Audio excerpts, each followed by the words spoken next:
O aspirante agora está diante das portas de ouro, que, transpostas, levam o homem para o interior do grande templo, de onde aquele que entra nunca mais sai. Todos os que habitam esse pátio externo parecem ter uma característica comum. São muito diferentes em suas qualidades morais e mentais, no progresso que fazem, nas qualificações que já obtiveram, em sua aptidão para avançar. Mas uma coisa eles todos parecem ter em comum: a dedicação. Eles têm um propósito definido diante de si, compreendem positiva e nitidamente aquilo a que estão aspirando. Na literatura sagrada de outros países, a ênfase é posta nessa qualidade de dedicação, de um propósito definido de trabalhar com afinco, de maneira precisa.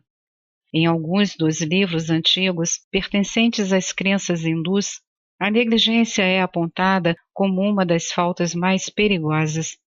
A dedicação, por outro lado, é uma das aquisições mais valiosas. Todos os que alcançaram o estágio a que nos estamos referindo passaram para além dos grilhões que separam um credo dos outros, compreenderam que todos os credos têm os mesmos grandes ensinamentos e que todas as pessoas religiosas têm um idêntico e grandioso alvo. Não é de surpreender, portanto, o fato de que, voltados para as escrituras que pertencem a uma ou outra fé, já que todas elas vêm da mesma grande fraternidade de mestres, cheguemos a encontrar as mesmas características que estão acentuadas no aspirante. Todas elas falam dessa qualidade de dedicação como uma das mais essenciais para aquele que virá a ser um discípulo. Tão claramente, talvez, e um tanto mais pormenorizado do que em qualquer outro lugar, veremos essa qualidade exposta no segundo capítulo do Dhammapada. Ele diz, abre aspas, se uma pessoa dedicada estimulou-se, se ela não for descuidada, se suas ações são puras, se usa de ponderação em seus atos, se sabe reprimir-se e vive de acordo com a lei, então sua glória crescerá, estimulando-se pela dedicação, pela restrição e pelo controle. O homem sábio pode fazer para si próprio uma ilha que torrente alguma poderá submergir. Tolos entregam-se à vaidade, porque são homens de mau discernimento.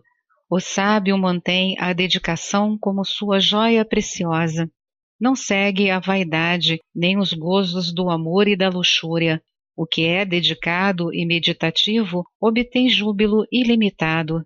Quando o homem culto, com sua dedicação, afasta a vaidade, ele, o sábio, olha para baixo, para os tolos. Sereno, observa a multidão que labuta, tal como alguém que está no alto de uma montanha olha os que estão embaixo, na planície. Dedicado entre os negligentes, desperto entre os que dormem, o sábio avança como aquele que disputa uma corrida avança, deixando a turba atrás de si. Pela dedicação, Bhagavan ascendeu à autoridade suprema dos deuses. As pessoas louvam a dedicação, a negligência é sempre censurada. Um bhikkhu que se deleita na dedicação, que vê com receio a negligência, move-se como o fogo, queimando todas as suas algemas, pequenas ou grandes. Fecha aspas.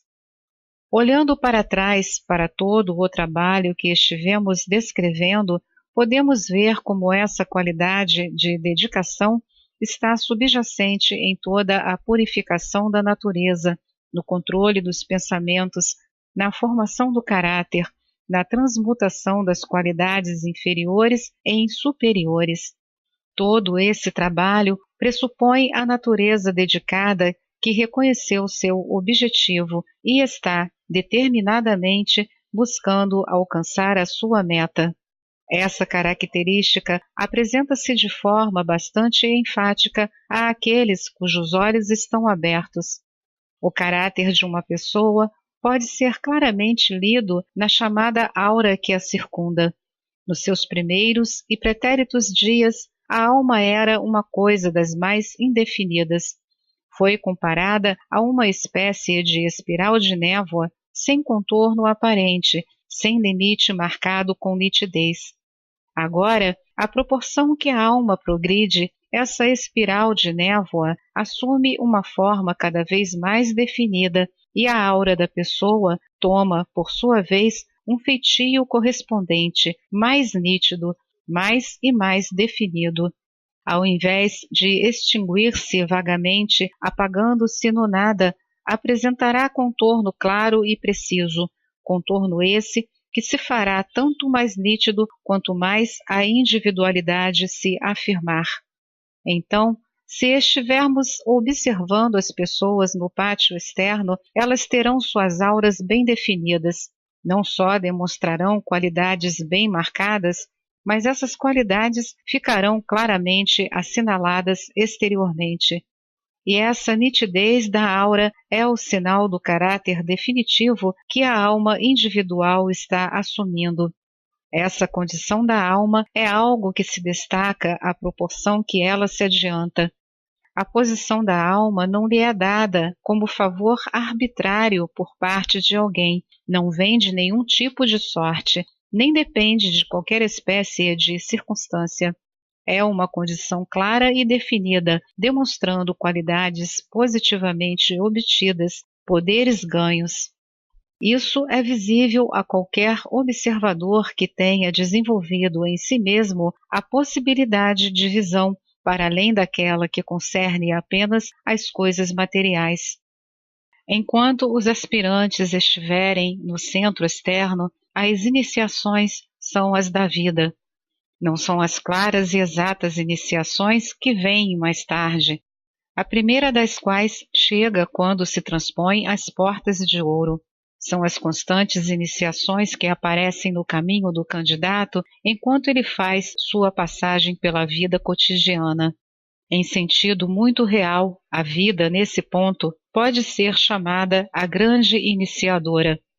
Todas as provas pelas quais o candidato está passando aqui, nesta vida, experimentam suas forças e desenvolvem suas faculdades. Em Luz no Caminho, certas condições são estabelecidas, que, segundo se afirma, também se acham apontadas em todas as lojas de uma autêntica fraternidade, na câmara que fica à frente da loja propriamente dita. Essas regras são escritas em linguagem mística, mas bastante inteligível, embora, como em toda linguagem mística, possam, na verdade, surgir dificuldades, por se fazer uma interpretação literal das palavras, ao invés da explanação das verdades que as palavras tentam expressar. As 4 grandes verdades escritas na antecâmara são as seguintes. Abre aspas. Antes que os olhos possam ver, devem ser incapazes de chorar. Antes que os ouvidos possam ouvir, devem ter perdido a sensibilidade. Antes que a voz possa falar na presença dos mestres, deve ter perdido a possibilidade de ferir. Antes que a alma possa ficar na presença dos mestres, é necessário que seus pés tenham sido lavados no sangue do coração. Fecha aspas. Os comentários sobre Luz no Caminho merecem estudo cuidadoso, pois explicam grande parte das dificuldades que o estudante talvez encontre no tratado propriamente dito, e podem ajudá-lo, sem dúvida, a evitar a superliteralidade e a captar a significação interior dessas 4 verdades. Afirma-se, nesses comentários, que o significado da primeira frase, antes que os olhos possam ver, devem ser incapazes de chorar, é o de que a alma deve passar da vida de sensação para a vida de conhecimento, seguindo aquém e além do ponto em que é agitada constantemente pela via dos sentidos, para a região do conhecimento, onde existe a estabilidade, onde há serenidade e paz. Os olhos são as janelas da alma, e essas janelas podem ficar embaçadas pela umidade da vida, como se diz. Tudo isso é o efeito daquelas vividas sensações lançando névoa sobre as janelas da alma, de modo que ela não pode perceber claramente quando olha através delas. Essa névoa vem do mundo exterior e não do interior, vem da personalidade e não da alma, e é, portanto, representada como lágrimas, porque as lágrimas podem ser tomadas como símbolos de violenta emoção, seja de dor, seja de prazer. Até que os olhos se tornem incapazes de tais lágrimas, até que as janelas da alma não mais sejam embaçadas pela umidade que pode ser lançada sobre elas do exterior, até que essas janelas fiquem claras e a luz do conhecimento passe através delas, é impossível que os olhos da alma possam realmente ver.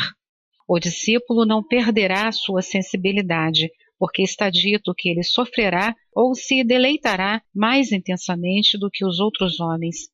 Nem o sofrimento, nem a alegria, entretanto, poderão demovê-lo do seu propósito ou tirá-lo daquele ponto de equilíbrio, produto da firmeza do conhecimento obtido.